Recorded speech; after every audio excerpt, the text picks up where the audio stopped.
tanghalian na ito at hapunan. Adobong kangkong. Tapos yung kanin ko, kagabi pa ito, ininit ko lang. Ayan. Maliit lang kasi yan na kaserola. 2 cup lang ang niluluto ko. Minsan isa't kalahating cup. Kasi hindi ko naman nauubos. Kaya yan ang tanghalian ko. Ito naman tanghalian ang partner. Ayan.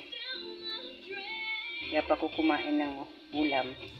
Kasi sa daming bawal. Buti na lang may gulay-gulay ako tinatanim. Susunod na gulay ko yung talbosong ng kamote, kaya papaya. Yan. One time kumain ako ng CDO Carnivore. Bawal din pala yun sa akin. Kaya sinumpong ako. Kaya lang talaga ang puli sa akin, baboy. Kaya ang ginagawa ko, mahirap naman kumain ng puro baboy, baka high blood rin ako. Ginagawa ko yung baboy, pinakukulang ko muna.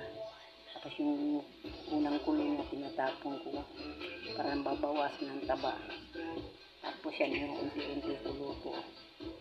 Kain ko yan. Kasi wala na akong baboy kahapon na naubos. Bumili ako ng chicharong baboy, pinanghalo ko sa kangkong. Yan siya guys. Salamat guys sa panonood nyo. Thank you. Sana masuportahan nyo yung aking YouTube channel. Sana.